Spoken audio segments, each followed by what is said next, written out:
Pessoal, então estou aqui de novo continuando nossos vídeos sobre o Enem. E no vídeo de hoje vou tratar de uma questão que caiu no Enem de 2012 na prova azul. É a questão 137. Olhando aqui a prova, eu achei ela bem interessante e simples de resolver até. Então, mas que envolve vários conhecimentos matemáticos que muitas vezes na escola você estuda eles separados e é cobrado todos juntos. Então, o legal da questão é isso. Então, lá na questão 137 diz o seguinte, que tem um losango representado formado pela união dos centros das quatro circunferências tangentes de raios de mesma medida. Então tem um desenho mais ou menos assim. O meu com certeza não vai ficar muito legal, mas eu vou tentar desenhar aqui para vocês verem. Então temos quatro circunferências e os centros são ligados formando um losango. Um losango. E ele diz outras coisas também. Essas circunferências são tangentes, ou seja, tem um ponto em comum, um único ponto em comum, e elas têm o mesmo raio. Então o raio de todas elas é igual. Raio igual. Aqui eu vou chamar esse raio igual dr, né? Geralmente a gente chama dr. Então tem um R aqui, tem um R aqui, tem um R aqui, um R aqui, um R aqui, um R aqui, um R aqui, um R aqui. Beleza? E então, quando você continua lendo o problema, você vai ver que esse problema ele te pede o perímetro. Ele está relacionando o perímetro. Perímetro. Então, o perímetro desse losango é a soma dos lados. Então, ó, vários conhecimentos de geometria envolvidos aí. Então, o perímetro é o seguinte: somar todos os lados. Mas os lados são todos em função de R.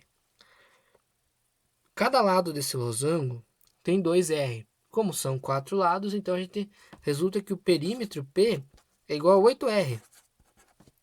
Certo? Você pode contar eles aqui também: 2, 4, 6, 8. Então, esse é o perímetro desse losango formado por essas circunferências. Agora, na continuação do problema, ele diz o seguinte: na figura 2, ele vai dobrar o raio de duas das circunferências centradas no vértice. Então, ele vai fazer com que as circunferências fiquem maiores, mas só duas fiquem maiores. O meu desenho é super parecido com o dele tá lá.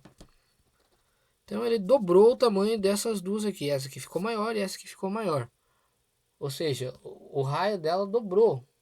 Então, dobra-se o raio de duas das circunferências. Então, e o losango fica um pouquinho maior. Mas como eu dobro o raio, e a gente chamou o raio anteriormente de R, agora aqui vai ser 2R. 2R, aqui continua sendo R e R, aqui 2R, aqui 2R, R e R. Beleza? Então o perímetro agora dessa nova figura aumentou um pouco. Então tem 2R, 2R, são 4R. São 8R, 9, 10, 11, 12. Então o perímetro agora é 12R. Conseguiram acompanhar? Então isso foi o que aconteceu no problema. A pergunta é o seguinte: o perímetro do losango 2, da figura 2, quando comparado ao perímetro do losango da figura 1, teve um aumento de quanto?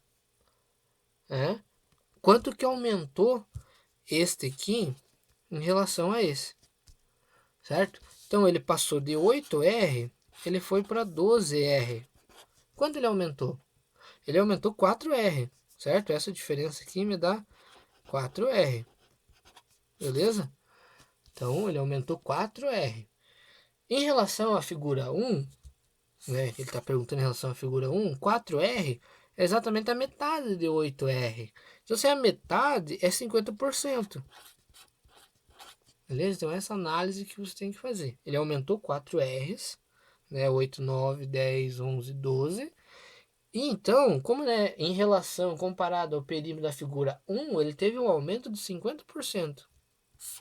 certo? Então aqui envolve conhecimento de porcentagem, envolve conhecimento de perímetro, envolve conhecimento de circunferência, de raio, de tangente. É um exercício relativamente fácil, porém você tem que estar ligado para não fazer coisas erradas. Então a resposta correta era a resposta, a letra E, 50%. Beleza? Então, até a próxima.